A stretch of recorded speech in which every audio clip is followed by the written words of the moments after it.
Okay, ladies and gentlemen, welcome to another edition of the Global Reality.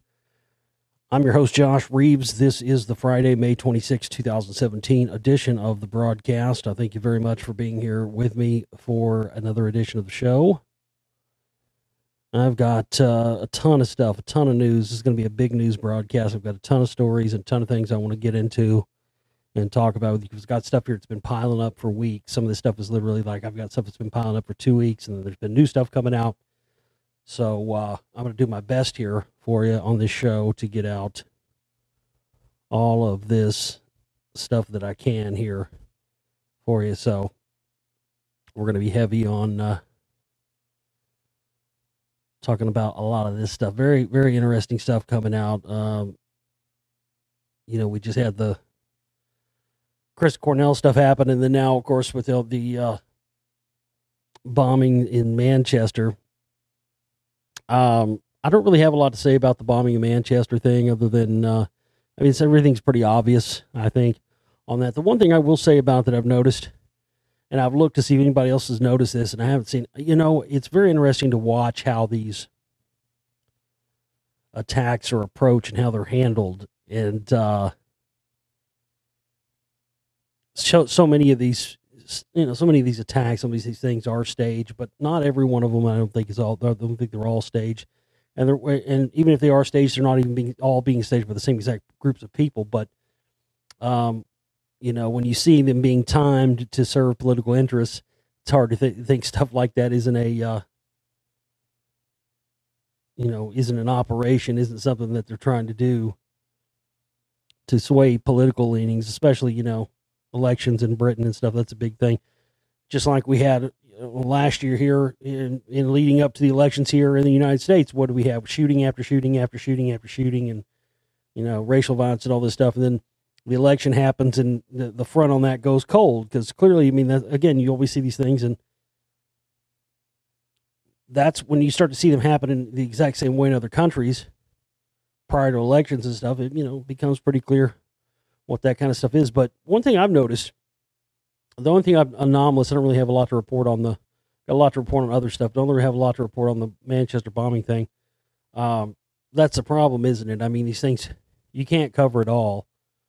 And, that's been one thing I've had to sort of do. I had to sort of, the years I've been doing this, I sort of had to pick and choose between, which issues I'm going to tackle and stuff. It doesn't mean I don't think other issues are less important or anything. It's just for me, I try to choose my battles wisely. But the one thing, anomalous thing I've noticed from the whole Manchester bombing thing is that it seems to me that the death toll, I'm just not seeing the same patterns. Again, I see the connection. I see the stuff people have made, pointing out the election year stuff. I see those connections, but I don't know. I haven't seen a lot of the same type of things that we've seen from other types of attacks. The one thing I've seen anomalous that strikes me is that I think they're downplaying the death toll. I really think they are. When you look at the pictures, the scene, especially the ones that were coming off the scene immediately, and you just count around, seems like way more than 19 was initial and then 22. And then you go and you start looking at all these people who still have family members that are missing, haven't been accounted for. And there's a lot of them. But yet the death toll hasn't risen. Not to be graphic or gruesome, but the fact of the matter is, the reason why a lot of these people are missing and not accounted for is because they're probably ones that were in very close proximity of the blast.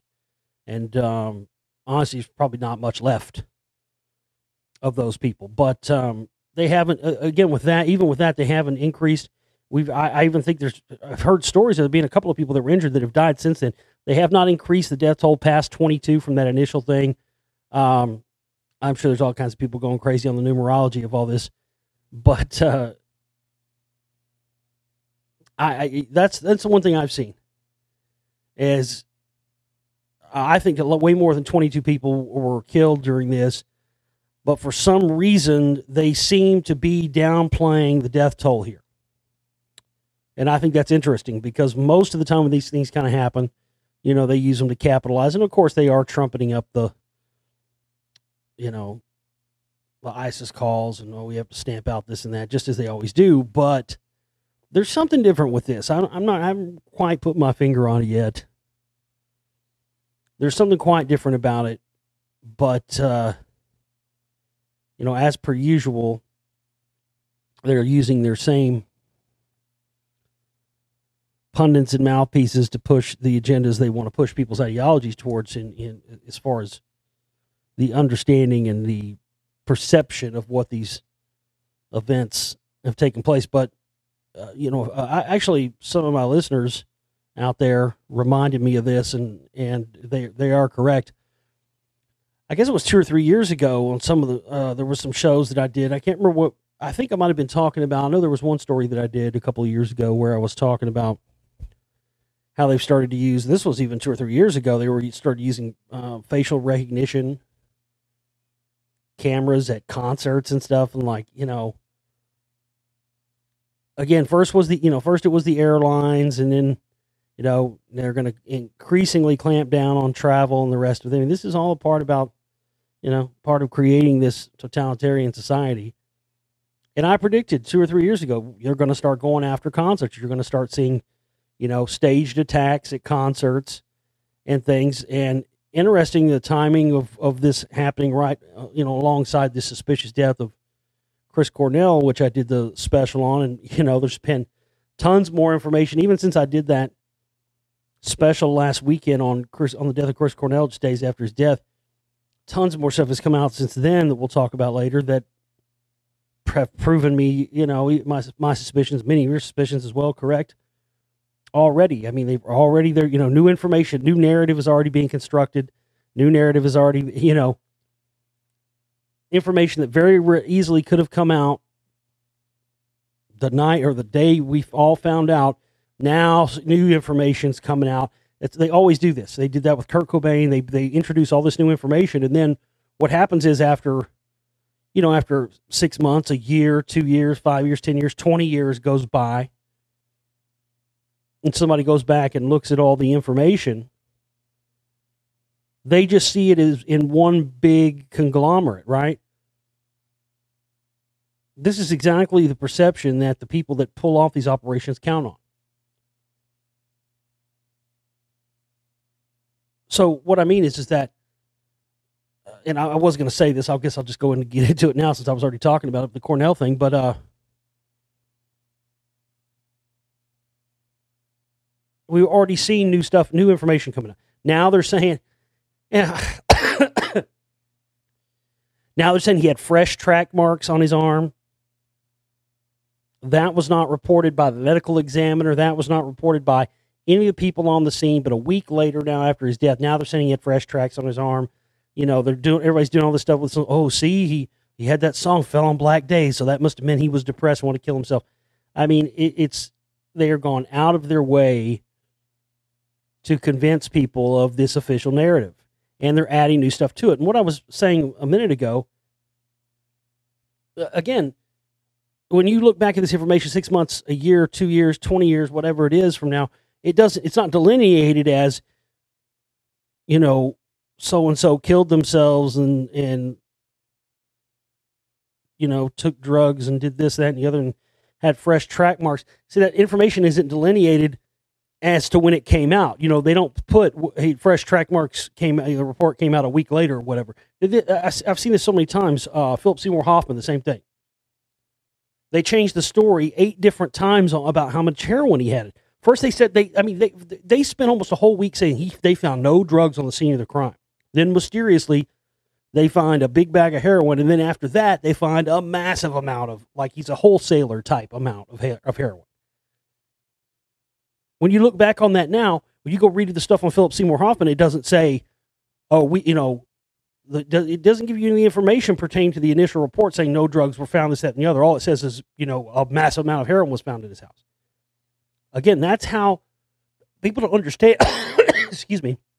People don't understand that that's exactly how they secure these official narratives. Doesn't matter that they cooked it up and cooked up the story. It took them a week after somebody's death to cook up the story. And, God, you know, I mean, there's been so many folks. See, they're trying to overwhelm us now. Now that so many more people are hip to this stuff and paying attention to this stuff, they're just coming with these events and these stage deaths and these, or, you know, whatever they may be, assassinations, stage deaths, suspicious deaths that are posing as suicides and overdoses and the rest of stuff, which were actually, you know, thought out, pre-planned assassinations. And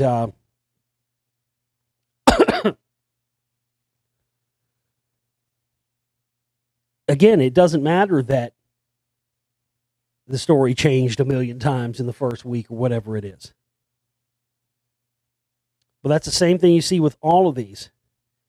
And again, for this to just happen right in the middle of while I'm making this film, it was really, you know, it's unbelievable how when you're on the path of this stuff and you're working on stuff, you know, it lines up so consistently like it has for me over the past several years. You know, that's when you know you're really on the crux of uncovering something, when the information constantly reaffirms itself to you like that. You know, that's really what it is. But yeah, you know, then now they've changed his story. They've come out with this, oh, well, it was this, and he had fresh trial notes. Something wasn't right that night, and, you know, all these other things, and people trying to change the story. And of course, one of the things that I think is interesting is how all these, anytime there's a death of somebody like this and it's suspicious, they always, every time, cremate the bodies very quickly. And it's amazing when, especially I've discovered this, even before the death of Chris Cornell, I discovered this. I talked about it in my David Bowie film series, the Secret Messages film series, which you can get edited together as one film in HD, available in the download shop. So go and get yourself a copy of that if you haven't seen it. It's considered one of my best work. A lot of people have said that to me. And the fact that I was able, I mean, what people don't realize is I had that film out, especially the volume 1 of it, within a week of David Bowie dying. And you see how much research is in that to put that together and put it out in a week. People ask me how I was able to do it that quickly. It's because I already had all that info, even before he was dead. You understand? I was already on top of that stuff. So it was one of those just synchronistic events that when David Bowie died, and I'd already been paying attention to all this stuff, so it was right in my wheelhouse. So I was able to, you know, go in there and they did the same thing with David Bowie, and I found this with many other musicians. Kurt Cobain, they did with Kurt Cobain. They've never released the medical examiner's findings on Kurt Cobain. They've been kept sealed and not available.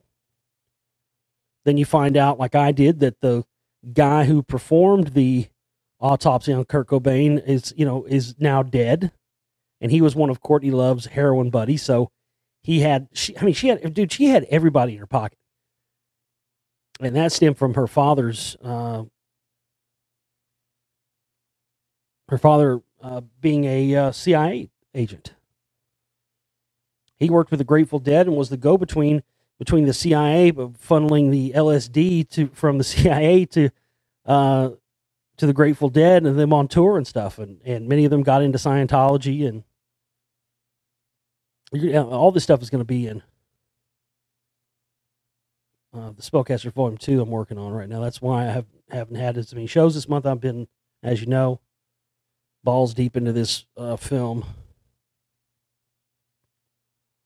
But yeah, the cremation thing, man. I mean, again, they did the same thing. Kurt Cobain, David Bowie, now Chris Cornell, Freddie Mercury. That was another one. You know, Freddie Mercury never told anybody. The words "I have HIV" or "I have AIDS" never ever left Freddie Mercury's mouth. That's one of the most suspicious things about his death, is that he never officially, not even to his band members, ever said the words or even said that he had it, not to anybody. And it's very interesting. I mean, even when he told his bandmates, when he finally told the rest of the members of Queen, he said, he brought them all in a room, and all he said to them was, "Look, by now, you know, you probably know what I'm dealing with here. and I don't want to talk about it. All I want to do is make music till I fucking die, and that's it. And he never publicly said it. The only ever statement was the day before he died, and many people speculate he may have already been dead by then. And it wasn't made by him. It was a statement made by Queen's manager and their publicist, Jim Beach, confirming that, which was supposedly supposed to confirm that he had, because up to that point, they hadn't even confirmed it. They had lied about it, even though everybody was pretty sure that's what was going on.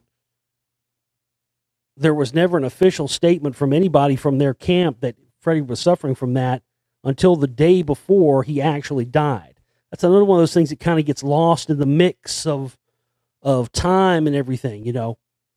And again, a very fast cremation. They do this. And listen, these musician death conspiracies, we can go all the way back to the beginning days of rock and roll if you want. That's what I'm going to try. That's the hardest part of trying to make this film, Spellcasters 2, is because I can go all the way. You want to go all the way back to the early days? I could take this fucking death conspiracy shit all the way back to the days of fucking Buddy Holly and the Big Bopper. And I mean, literally.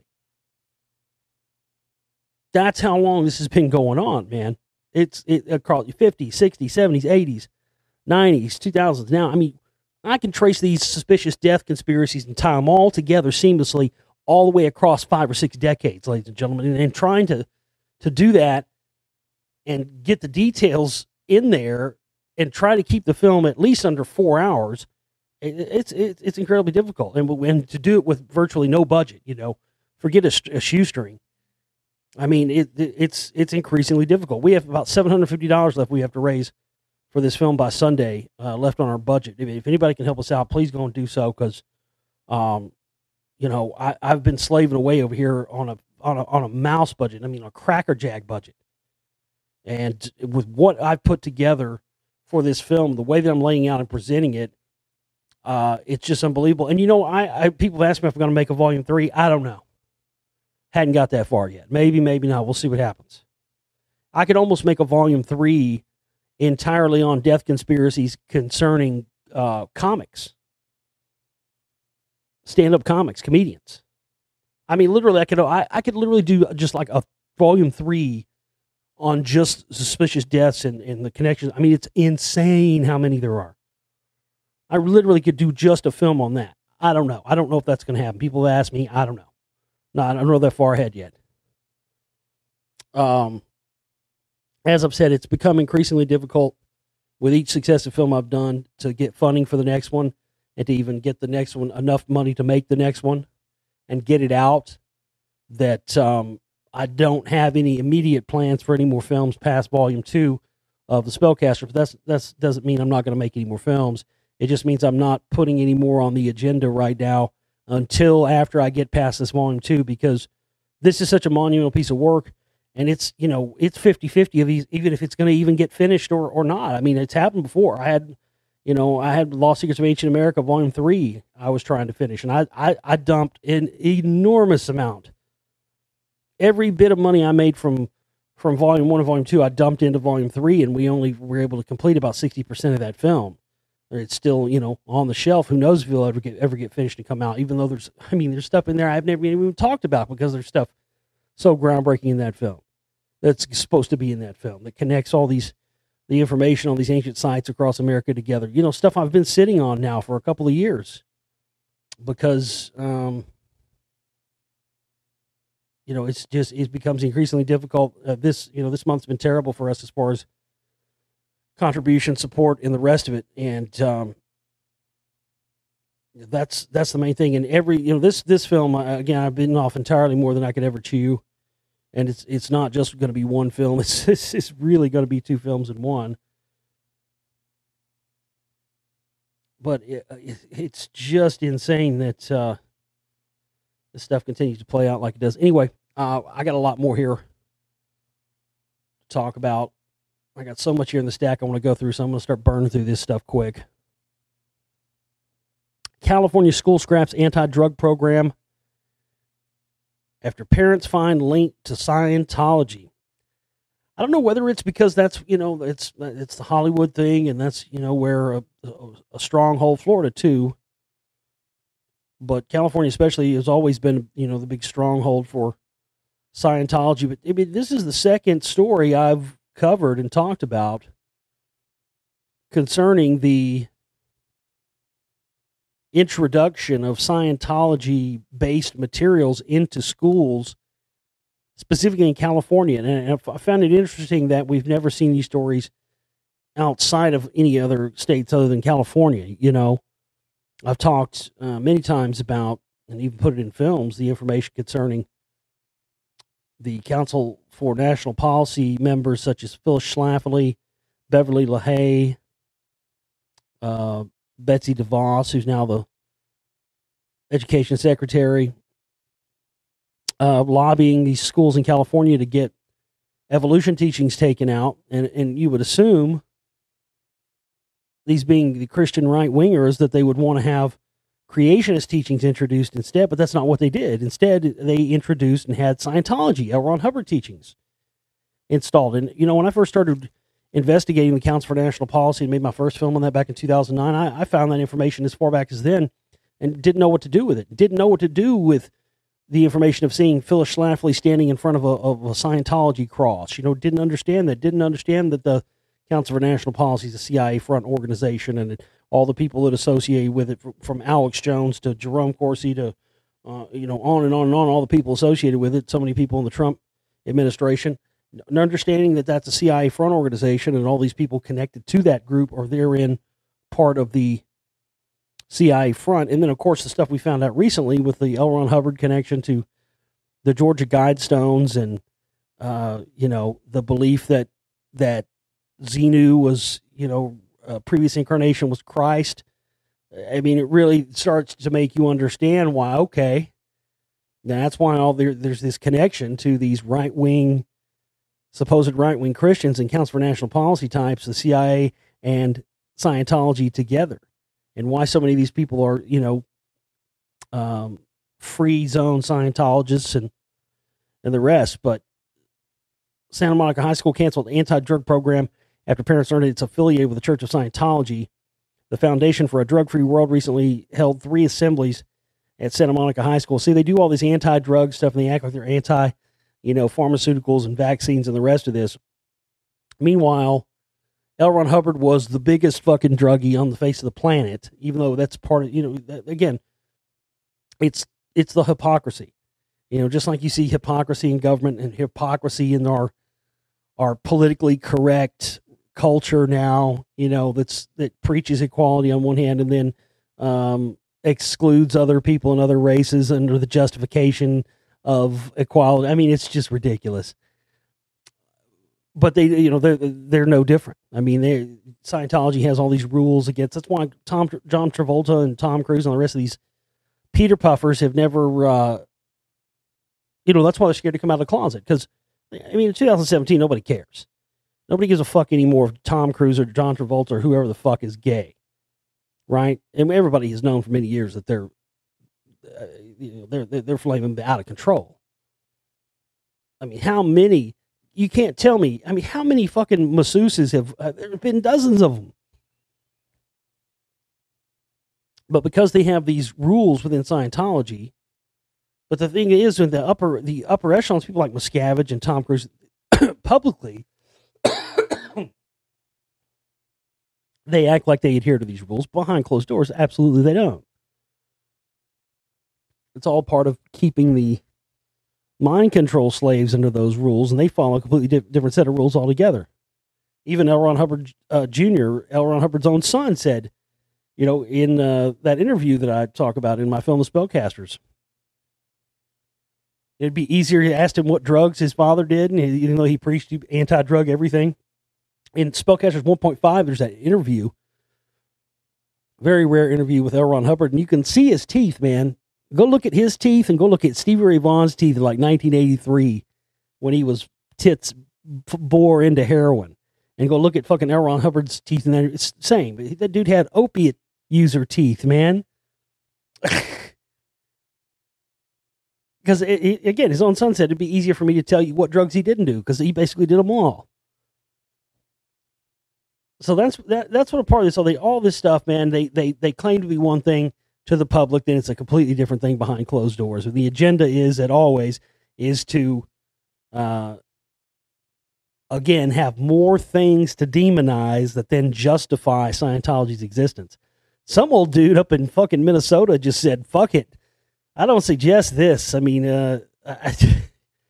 I guess this dude was pissed. What are you going to do? I mean, some of the stuff these people have done, stealing people's family members, but this is a little out of control. I guess they pissed off some old boy up there in St. Paul, Minnesota. He's having none of it. He's not content to,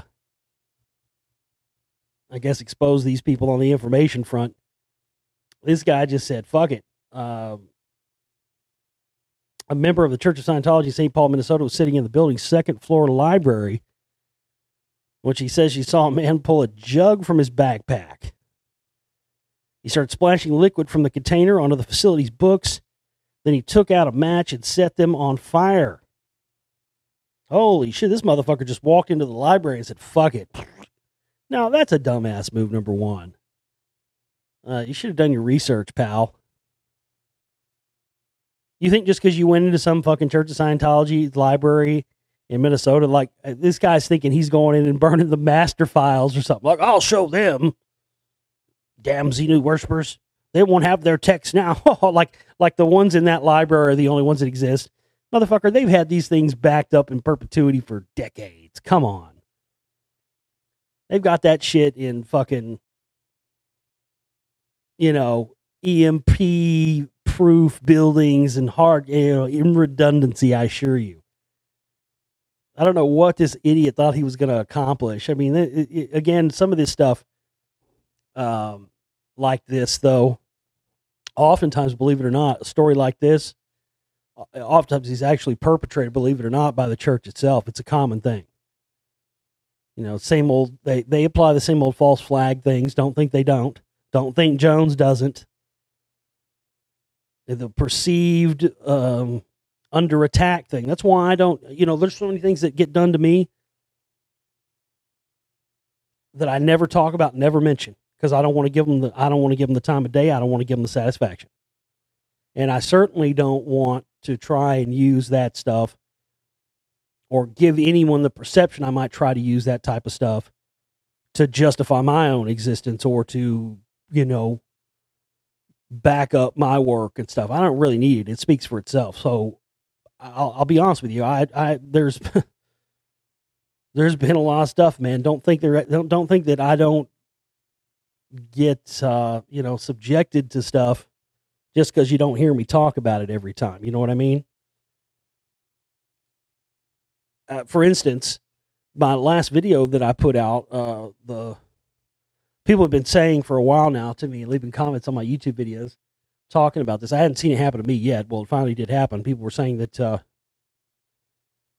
they changed the rules for monetization or something on YouTube, and they're going specifically after truther type videos and stuff. And I haven't had any problem with that. I have a lot of my videos monetized. I don't make anything from it.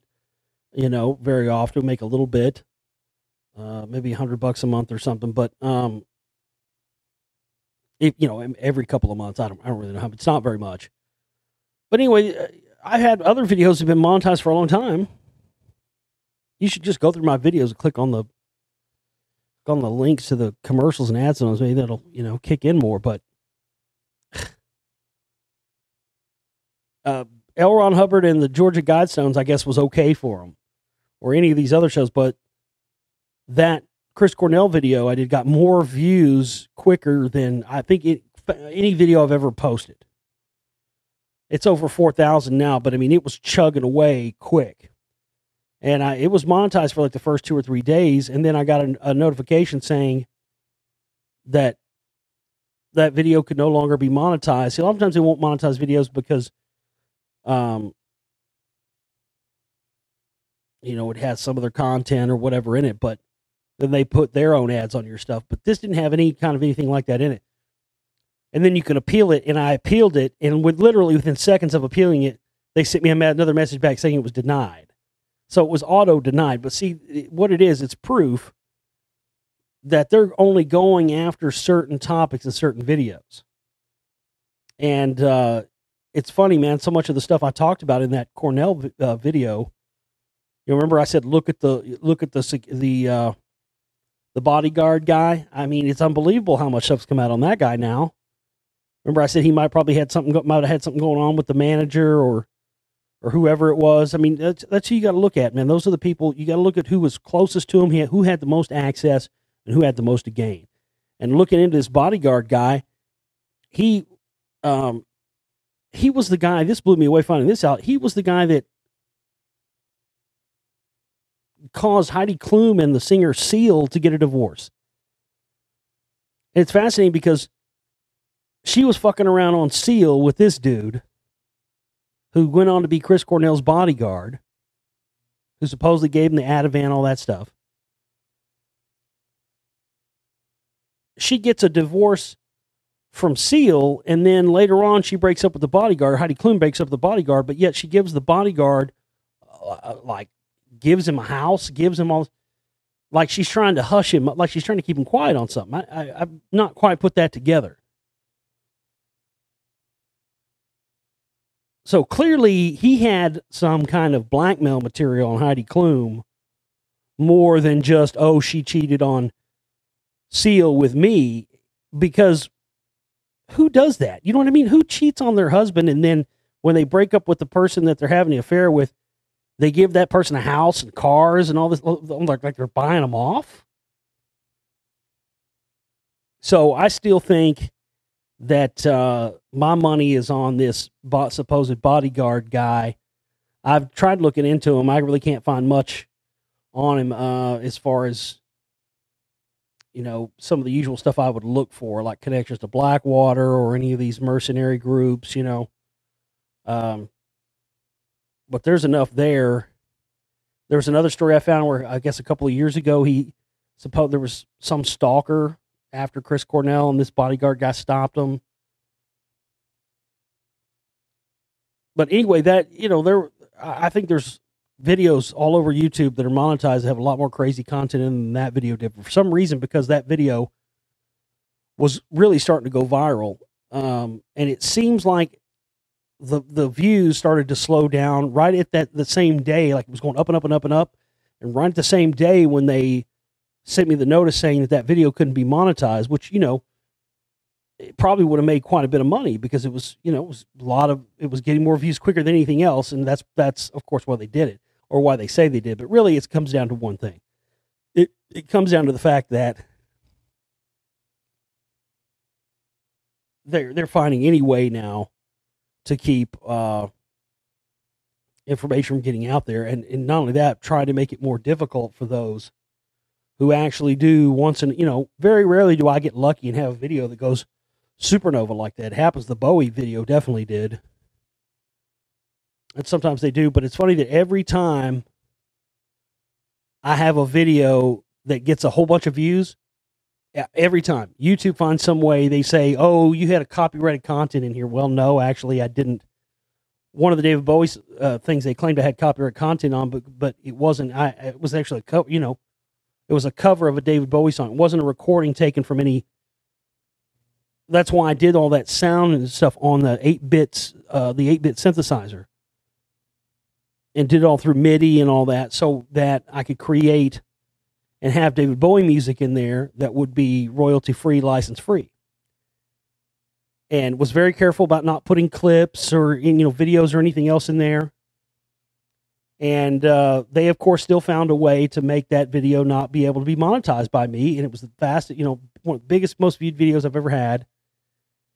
And every single time I have one, they find a way to be able to either put their ads on it or not allow me to have ads on it at all altogether. So,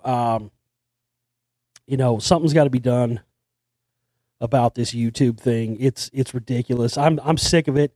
I didn't post a lot of stuff on YouTube for a long time, strictly because, I didn't want to be associated and seen as that, but kind of had to start doing it after a while, just because, it's kind of the only way to reach people. But, yeah, I definitely want to try to find a way away from this, because, it's ridiculous that how many millions of dollars people make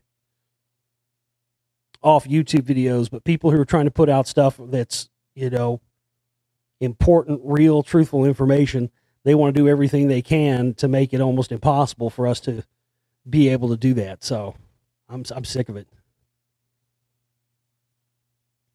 Middle East Particle Accelerator opens in Jordan. Scientific project will use cutting-edge technology while promoting diplomacy in the Middle East.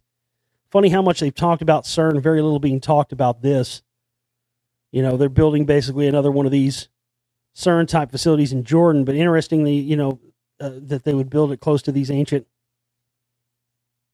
Sumerian and Anunnaki-type ruins and whatnot. And I would definitely I think people should definitely keep their eye on this. Again, I think stuff like CERN and stuff like HARP and things like that have been red herrings, stuff that they intentionally have put out to get people's attention and get people to focus on. Meanwhile, they've got other things nobody's looking at. And of course, there's much talked about in the ancient Sumerian text, the bond between heaven and earth and the stargates and all that stuff. So fascinating they would build one of these huge, massive accelerators in that part of the world, and then kind of try to keep it quiet. There's so much stuff now, man. There's so much to weed through, and there's so much information that comes out now. And what's been one of the biggest chores and challenges and things that it's kind of become my wheelhouse has been to sift through all the disinfo. Have you guys heard about the Avril Lavigne thing that's been going around? You guys know who Avril Lavigne is or was, right? The newest conspiracy theory going around is that Avril Lavigne is dead and died some years ago and was replaced with a lookalike actress. And, much like the original Paul McCartney. And, I laughed when I first heard this because it does sound fucking ridiculous and it does make you go, why? But at the same time, after looking at the information, I have to say, there's some convincing stuff because I remember before she supposedly died, I remember seeing her on TV or something. And I just remember seeing her crying. And she was talking, because she had Lyme disease. She was talking about how she had Lyme disease. And then, she disappeared, and she was gone for a while, and then she appeared back out, and she looked completely different, didn't look like the same person, and talked about how she's cured. Well, you don't get cured from Lyme disease. Lyme disease is a long, lifetime debilitating thing. There's not a cure for it. In fact, I did shows about it many, many years ago, but you can go and research this stuff yourself. I mean, Lyme disease was a bioweapon. It was created by the United States military. Do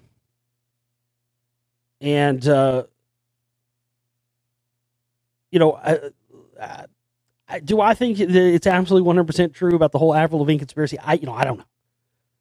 I honestly don't care enough to even have an opinion whether it is true or it isn't. Is it possible? That's the key fucking thing. Yes, it is possible. Have they done this kind of thing before? Absolutely. The other one's Dave Chappelle. That's the other one going around right now. Supposedly, there's a recording circulating that's purporting to be the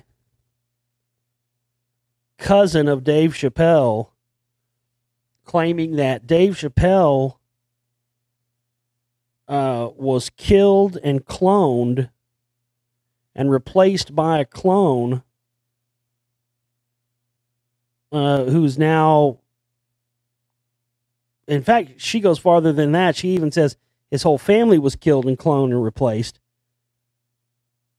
And she cites things like Dave, her and Dave used to be close for years and years, and then she never heard from him ever again. I don't know. I don't know if there's any truth to this. I mean, I listened to this recording and I've got questions about this recording because it sounds like supposedly this person's using a voice changer, and supposedly this is a woman talking using a voice changer. I'll tell you this, it's a man. That's a man talking. So whether that's real or not, again, I don't know. Again, is it possible? Yeah, it's possible. I mean, I've seen some of these stuff that they're talking about with Dave Chappelle. I mean, why would a guy turn down $50 million and make all these claims about, he said a lot of stuff, man, about, about the black guys having to wear the dress and the Illuminati and stuff like, and then all of a sudden he didn't want $50 million. All of a sudden he decides to sign a $60 million deal for more money than he originally wanted or was offered for the Chappelle Show thing. And then all of a sudden, any of this stuff that he talked about before, about why he didn't want to do it, all of a sudden, he's not talking about it anymore. So again, same thing it was with the Avril Lavigne thing as with the Dave Chappelle thing. Do I conclusively believe either one 100%? I can't say I 100% do know, but I can't deny it either. And I have to say with both cases, there is some smoke there. Where there's smoke, there's fire. I noticed it. Even before I heard somebody, it's kind of one of those interesting things. Same thing with me with Paul McCartney many years ago. I just from listening to the recordings of the records and stuff, I started piecing out the Paul McCartney thing before I had any of the evidence like I do now. And when you see the evidence, it's conclusive on the whole Paul McCartney thing. There's no question about it.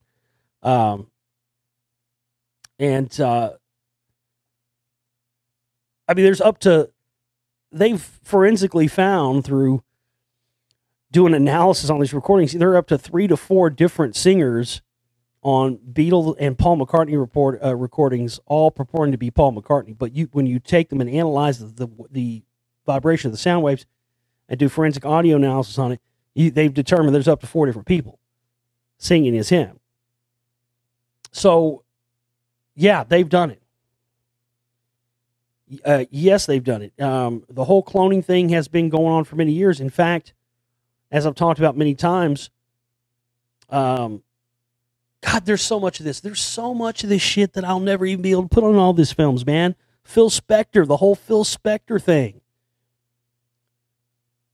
The whole fucking world thinks Phil Spector is a fucking murderer. Phil Spector is not a murderer. I'm one of the few people that will say that. Phil Spector was set up by the fake Paul McCartney. As crazy and as fucking outlandish as it sounds, he was set up by the fake Paul McCartney because he is one of the last few remaining people that knows 100% about the replacement of the original Paul with the replacement. And of course, because all the original Beatles were brought in on it and told about it.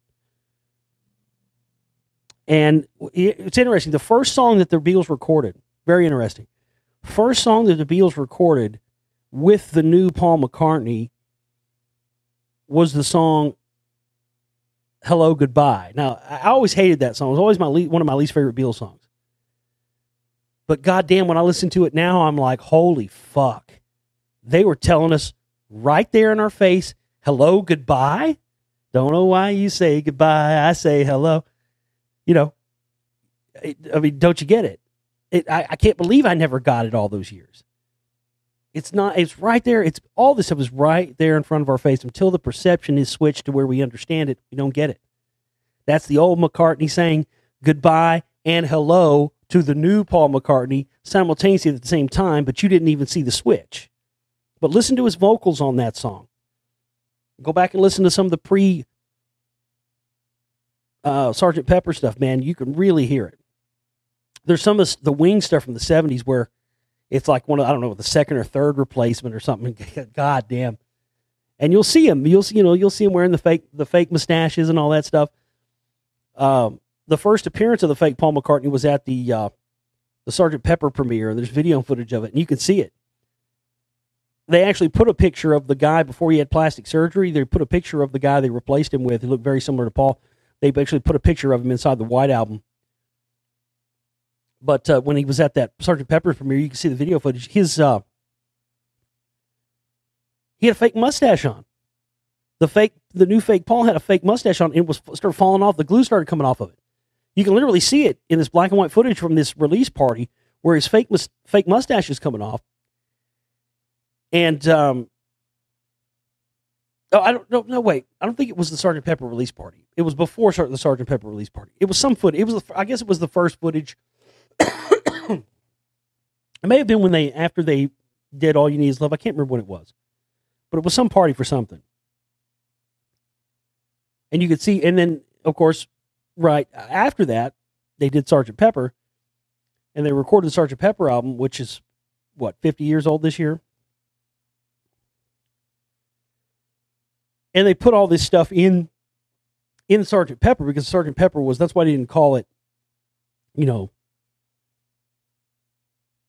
was almost like the introduction of a new band. And with Paul McCartney being Billy Shears, and I'd like to introduce to you, the one and only Billy Shears. The introduction of the Billy Shears character is the introduction of the new Paul McCartney. And this is why you see Aleister Crowley and all these people in the background. And then you see the flower. It's a base, like a flower wreath, funeral wreath shaped like a base. It says Beatles in it. And they put a cutout mustache where you could put cut out this fake mustache. It came in the album, Sgt. Pepper. It was like, why did they fucking include a mustache, And you go back and remember Paul's mustache falling off. Well, if you play the song, it's fucking crazy. I know people aren't really into I know some of that stuff with people playing records backwards, song backwards. It's not always fucking very audible. And sometimes it's like, I think you're reaching there. But this one actually is one of the very few crystal clear ones. If you play back this song, I think it's the fast version of Sgt. Pepper's. Yeah, that's what it is. Sgt. Pepper's Lonely Hearts Club. And the fast version of that. And you play it backwards, it's crystal clear, dude. You play it backwards, you can hear John go, "It was a fake mustache. It was a fake mustache. It was a fake mustache." Clear as day. And then they put the cutout mustache. None of that was coincidence. But eventually they started, very quickly after that, having problems. This is why the whole Yoko thing was brought in. They brought in Yoko. Why do you think?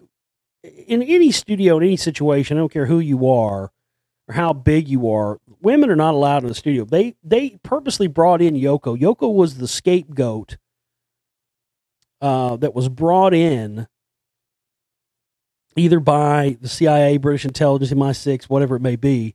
She was brought in to deflect the blame of the Beatles eventually breaking up away from the fact that they had no chemistry and didn't want to create music with a stranger. You create music with somebody. If you're not a musician, you've never played music, and you've never created music with another person, you can't possibly know this. Creating music with somebody and with another person, no matter what sexual orientation or fucking gender that person might be, is an intimate thing, and it is very intimate. And being put in a situation with a complete stranger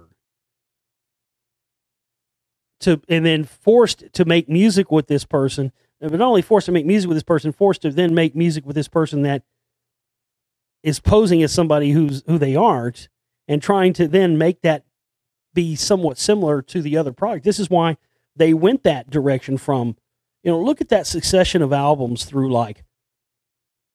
two of the best records ever, probably as far as the Beatles go. To me, are still Rubber Soul and Revolver. Both of those records, they're keystone records.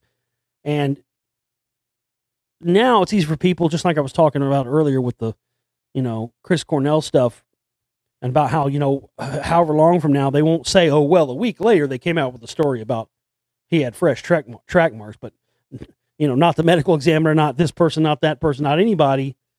In the first week, it wasn't until after they had cremated his fucking body that they came out saying, he had fresh track marks. Again, trying to change that narrative after the fact.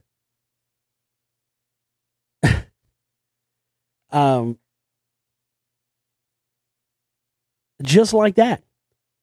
It's...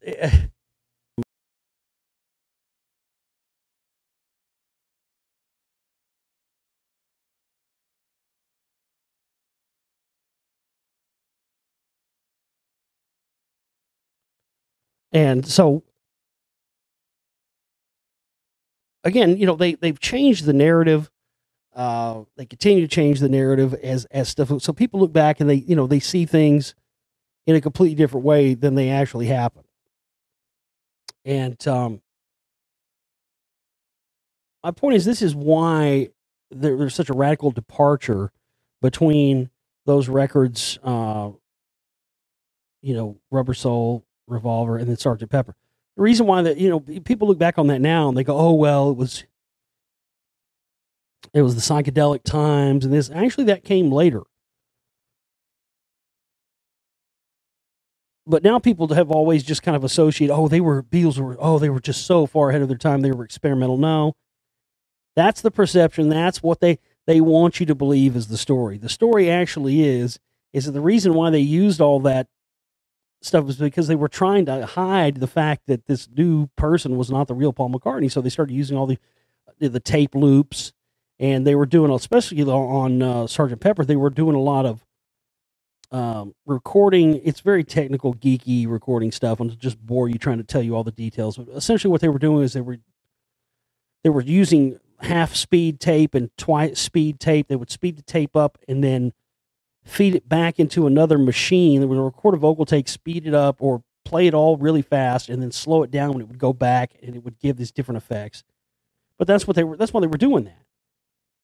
They were trying to hide the fact that this person was somebody else. But anyway, so when they finally got around towards doing their last whatever they were going to do as the Beatles, they had brought in Phil Spector to do Let It Be and do those sessions and recordings and stuff. And Phil Spector was real tight with all the other Beatles except Fall. We don't call him Paul anymore. We call Fall, F-A-U-L, because he's the fake Paul. So when you hear me say Fall, that's who I'm talking about. And Lennon had told, because Lennon and Phil Spector were real tight. And after things not really working out with Paul McCartney and the new Paul McCartney and the vibe not being there, John Lennon explained supposedly to Phil Spector that the situation. So Phil Spector was one of the very few people that was in the inside knowledge that knew what was going on. And there's a recording, if you listen to the first solo album John Lennon did, and there's a song on there called How Do You Sleep that Phil Spector produced. And it's absolutely, listen to that song. It's absolute, that song, that was like song number one they recorded that's what I find interesting. That was the first thing John brought to the table. Like, first thing he wanted to record on his first number one solo album. He wanted to do the song How Do You Sleep, which is directly aimed at the fake Paul. I mean, it's unbelievable once you understand that that's what was going on.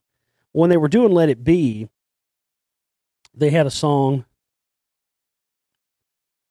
and it had an intro to it where you hear John singing, like a rolling stone, like the CIA and the FBI, like B.B. King, Doris Day, Matt Busby. And then they cut that off. Well, what that was a reference to, again, this isn't a testament to how long this cloning and replacement thing is going on, and why, as crazy and as kooky as it sounds sometimes, there is something to, not to every case, but I think there is something to it in general. But this blew me away, blew me away finding out when I started doing the research that, first off, John Lennon says, and the CIA and the FBI, right there, he's telling you who's involved in this stuff. And then he lists what seems like a random list of people, right?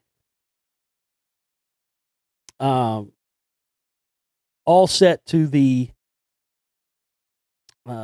tune of, like a Rolling Stone. By the way, there's been rumors of Bob Dylan also being replaced as well, which might have been another clue left there by John. But that's what that whole little piece is. It's a clue by John that he put on that recording to try and alert people in the future or whenever it may be that not only did he know about, and was he trying to alert people to the fact that Paul had been replaced, he was telling you who was involved in it, and the CIA and the FBI. He was telling you who was involved in it. Then he gives you examples of other people who also were cloned and replaced. And when you go and look this up, you can find this stuff, folks, going back decades. Doris Day, this is not modern day internet conspiracy theory. You can go back 40, 50 years and find information on Doris Day being replaced. Matt Busby, I think, was an English footballer guy. He was another one you can find stuff on that was supposed to replace, and B.B. King. That's another one. That's another big one, people. The B.B. King that everybody actually knew as B.B. King was not the original B.B. King that's on the early recordings. And if you go and look, you can see the pictures. It's not the same guy. But he was replaced by another guy that they called B.B. King, and nobody ever knew the difference.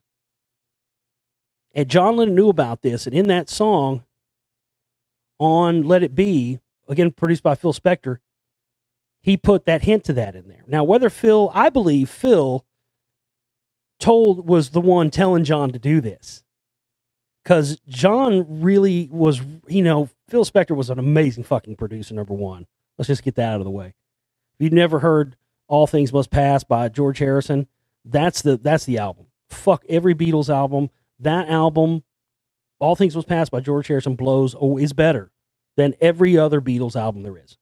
There's no question about it. Now, a lot of George Harrison stuff is not good. That's actually his absolute top best work, being honest. But it never got any better than that album. But, I mean, he had everybody on that record. I mean, he had, he had Ringo on there, and Eric Clapton's all over it. Tons of other great musicians. Peter Frampton's on it. And it was also produced by Phil Spector as well. But John just had a lot of respect for Phil Spector, loved his music, really revered him, respected him as a person. So it's interesting when they were recording that Let It Be that I believe he talked him into putting that in there, which again is a reference to other people that have been killed and cloned. And then fast forward a couple years later when Phil Spector's recording John's first solo album, first song they do is How Do You Sleep? Well, right around the time that Phil Spector supposedly, right before he supposedly killed this woman, and of course this is another one of those things that gets lost in the mix because of the big sensational murder trial and everything. Phil Spector was actually fighting with Paul McCartney because the new Paul McCartney waited until George and John were dead, and Ringo, fucking like Ringo has any say in anything. Fucking lucky to be their lottery winners, what Ringo was, period, end of story. No, it's not to say that I don't think Ringo is a good drummer. I think he's a great drummer. He plays some very he's actually a classically trained jazz drummer. But let's be honest, Ringo was not a shot caller. Nothing against him, musically. I mean, Ringo was great, but Ringo's not a shot caller. Let's just put that out there. So Fall wants to go back and he wants to go unspectorize. He waits until everybody else that liked the album, everybody else in the band is dead except Ringo, and decides that he wants to go back and create a version of the album Let It Be naked. And what that means is that he claimed in the media and in interviews that he did not like the original stuff that Phil Spector had done to the album, even though everybody else did, of course. Everybody else unanimously liked it. And that he wanted to release what he believed to be the better version of Let It Be stripped or Let It Be naked, whatever it was called, with the despectorized tracks. Now, a lot of people had the attitude of well, he has the right to do that. Number one, no. That's bullshit in any situation. To wait until your band members are dead and then you go back and change it. And actually, in the ELO documentary, he admits, not only does he admit to doing it, he admits that he wants to do it again. Because when the only other person besides George Martin and Phil Spector to produce Beatles tracks was Jeff Lynne from ELO, another one of my big all-time top favorite musical fucking heroes. He was the only other person. And they did the song, this is even before they had Pro Tools or anything. It was just a fucking miracle what the technology, what he did to achieve it. But he did Freeze a Bird and Real Love. And these were taken from old, scratchy analog John Lennon recordings made at home that he cleaned up and then was able to have the Beatles come in modern day and do drums and bass and guitar and vocals and everything over it and put John back into it like he was there in the studio with them. It really was a fucking technical masterpiece as far as what he achieved, how he did it. You could do it all day long now. Not that big of a deal now with Pro Tools and all the computers. You could do that kind of stuff, but he did this stuff in the pre-sort of digital era back in the 90s. I mean, there was some digital stuff then, but I mean, the Pro Tools setups they had in the 90s, I mean, literally, it would take hours to render one piece of audio. It wasn't very good. Believe me, I used some of that stuff back then. But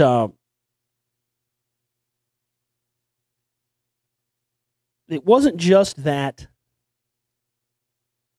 Paul wanted to go back and retouch this stuff. Paul even says in that ELO documentary, he goes, "Yeah, there was another song that we had, another song that we took to Jeff, but George fell off it, didn't like it anymore. He said it was rubbish."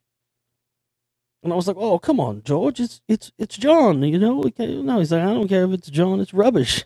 Basically, George's like, "It's crap." He was like, Paul was trying to tell, "Oh, come on, it's John Lennon." And George's like, "I don't give a fuck if it's who it is. It's crap. We're not doing it." And in that documentary, Paul says, "Oh, I'm going to nick him one of these days. I'm going to go grab it, take it to Jeff and finish it off." He basically says, admits to, "Oh, I'll do it again." He said, "One of these days, I'm going to get that track." George, this is recorded after George is dead. Paul, right there in the ELO documentary, says, "One of these days, I'm going to get that track that George didn't like, that John did, take it to Jeff and have him finish it." I'm like, Jesus Christ, this motherfucker right there just flat admits that he's going back and changing stuff. But here's the kicker about the Let It Be Naked. The whole thing about him wanting to take the Spector stuff off of it was bullshit. It was a cover. The one thing that he wanted gone, ladies and gentlemen, was that piece that John did where he says, singing like a Rolling Stone and saying, the CIA and the FBI and Doris Day and B.B. King and Matt Busby. And lo and behold, I went back and listened to it. Once I heard about this, I was like, "Oh, I know." I'd already pieced together before I heard it. And I went back and listened to it. And yes, indeed, ladies and gentlemen, Paul stripped that part completely out of the Let It Be Naked thing as if it never existed. And Phil Spector was fucking pissed. And in an exchange on the phone, we're talking I'm talking within a week, folks. Maybe even a couple of days. That's as close as I've been able to piece together the timeline on this. But within a week, maybe even within a few days of Phil Spector supposedly murdering this woman in his house, which he's now, in prison for, he threatened Paul McCartney because he was not a guy to be fucked with. Phil was crazy. The reason why Phil was easy to fucking pin that on is because he had a history of witnesses of people they could bring forward of crazy shit saying he did. But a murderer, no, that's completely something different. He threatened Paul, the fake Paul, and told him that if he stripped that and touched his work and stripped his production off of it, that he was going to go to the media and tell them everything that he knows about Paul being a fucking imposter. And within days, ladies and gentlemen, he was set up on that murder rap. And it's just unbelievable. Mal Evans was one of the top. He was like the top Beatles guy. It was like their roadie or you can look up Mal Evans. He died in mysterious circumstances where they shot him to death, saying he had a gun, and it was like they found a BB gun or a pellet gun or something in his house. He had this notebook and had all this info. He had everything. He was getting ready right before he died, and they shot him to death under mysterious circumstances by the police. Mal Evans, who was one of the close inside people within the Beatles, had a book he was about to release. And in this book, he was going to release all the information that he had and data he had, because he was supposedly there and went to Africa when they did this, some sort of ritual or something that involves, some kind of Crowley stuff. One of Paul McCartney's albums, if you take the title of it, I forget which one it is, it's an anagram that comes out as Son of the Magician. I don't know exactly. Its details are sketchy on it. There was some kind of ritual, something that involved Crowleyan type of magic stuff that we've talked about relating to Elron and MK Ultra and that stuff in the Spellcasters 1-1. And Mal Evans, who was, he was basically like he wasn't their manager, but he was kind of like, what you would call a PA to a personal assistant or something. And he was supposedly went to Africa. It's, again, the details are real sketchy. I can't claim to know all the information, but they did something where they transferred either the essence, or they did something with this new Paul. They did something with the old one, transfer. I don't know, maybe it was soul transference. I'm not really sure. Anyway, Mal Evans was getting ready to write a book about all this stuff. Everybody who's been about to come out about this stuff, George Harrison too. I think George Harrison was absolutely murdered. They tried to kill him a year before. They had sent a guy into his house and tried to stab him. George Harrison was the only other guy that knew about the fake Paul thing, and I think that he must have at some point told somebody, and they found out about it or something. He hinted about it too. In fact, that record I talked about, All Things Must Pass, produced by Phil Spector, there's a song in there called Isn't It a Pity? Isn't it a pity? Isn't it a shame how we break each other's hearts and cause each other pain? And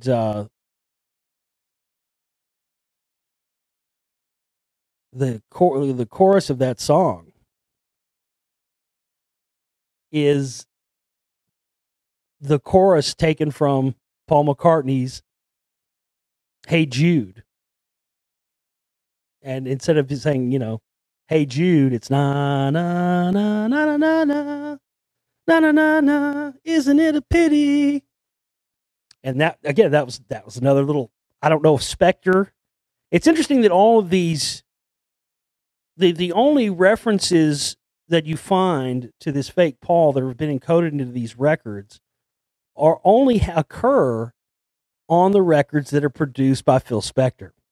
In any of the other albums that Paul McCartney did, that George Harrison did solo, or that John Lennon did solo, never again on any of the records are there any of these sort of coded references and sort of jabs at the fake Paul, except on the ones that Phil Spector produced. And yeah, I mean, there's multiple Paul. There's a picture of them on the boat where there's there's like 5 of the Paul clones all on a boat all at once. So like a 70s photograph, not photoshopped, not doctored anyway, and you can clearly see there are about 5 or 6 people sitting on this boat, and every one of them is Paul McCartney. They're all dressed differently. I mean, it's unbelievable. So again, as outlandish as some of this stuff sounds sometimes, with like the whole thing people said that Bill Hicks is Alex Jones. Now that's a bunch of bullshit. That's just a bunch of. But my point is, this is why they put so much of this stuff out there. Now, who knows if fucking Dave Chappelle or fucking Avril Lavigne or whoever. But the fact of the matter is, folks, when you've established a performer or a singer or an actor or whoever it may be, the people that they sign these contracts to, man, you can think what you're signing, but I guarantee you, no matter what they tell you, no matter how much you read it, you don't always know. But these people are viewed as commodities, and listen, that's why I think deaths like Chris Cornell, these things are timed, man. That's why they keep these handlers and these people with them 24/7. They love to time this stuff to see when it benefits them, And this is why they they invest all this money. I mean, I've heard people say, "Well, why would they do that to Avril Lavigne?" Well, if there's some sort of purpose that these people are serving, an agenda or a potential agenda, let's say there's something they saw some route towards making money that the artist didn't agree with or would never do. And they feel that they could make more money or get more of their agenda across, or have that person serve their greater agenda by being a mouthpiece for whatever their issue is they want to push. It makes total sense for them to kill somebody off and clone them. And then you've got somebody that's obedient, that'll do anything. And it's interesting, the more you look at this stuff, when you see these people take these radical shifts. Dave Chappelle's a good one. I mean, he went from being kind of a little small guy to, he's all beef and buff cake. His voice is different. His voice is not the same as it used to be. There's lots of stuff. There's lots of stuff pointing in that direction. But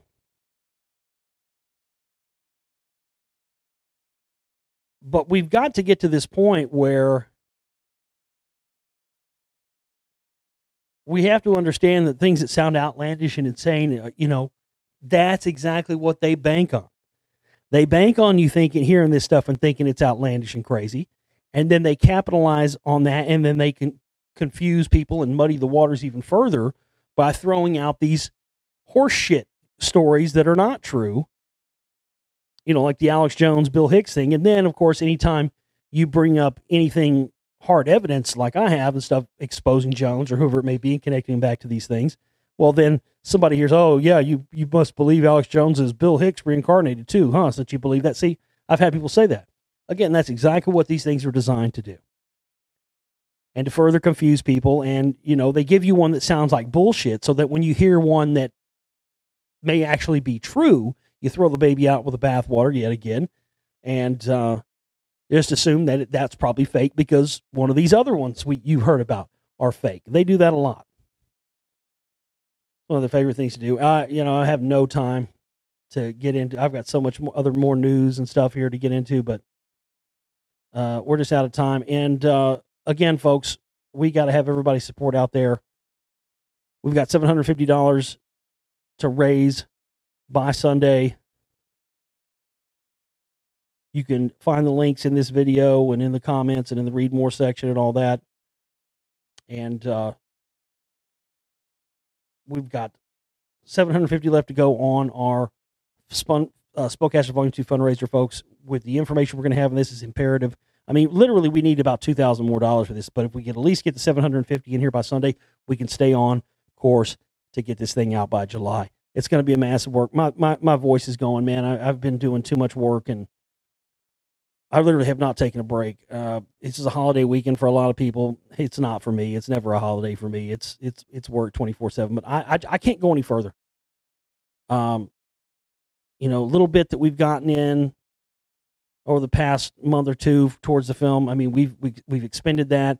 We've already put that, and we need more cash in here. We need everybody that can contribute whatever you can to go to my website, theglobalreality.com. You can find the links also here in the video to all the contribution banners. You can use the donate button on my website also if you want to use a credit card or a debit card instead of PayPal. You can do that. If you want to buy some rocks, gems, and minerals and crystals from me, you can hit me up there.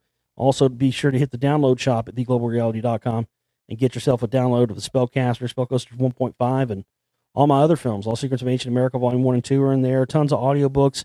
Check out the download shop. There is so much in there that I know for a fact all you out there listening haven't seen and heard. And tons of stuff that's not on YouTube, never going to be on YouTube, in the download shop. It's all very affordable. You need to go hit the download shop. And, if you're looking for something to do this weekend, it's a holiday weekend, you don't want to go out, you want to, hey, there are so many great audiobooks in there. Atlantis and the Giants, Our Story of Atlantis, which is like a book that I paid hundreds of dollars for many years ago. that you can't get anywhere in PDF. I mean, just so much amazing content in that download shop that I think is being overlooked, that people are not going in there and buying and getting. It's Spellcasters 1.5. Not nearly enough people have seen that. Not nearly enough people have seen Volume 1 yet. And again, with what I have planned and what I'm going to be presenting in Volume 2, it is the most important and dangerous work I've ever done, ladies and gentlemen. And we don't have millions of dollars. I don't have advertisers. I don't make you sit through, trying to sell you dick pills and Jew gold and whatever else like these other motherfucking fake ass bitches do. Put your support towards the real resistance and the real people fighting against these elite assholes. And that's me and the other people that are with me that donate, support my work. Stand with us. We need you. We'll see you next time. Take care.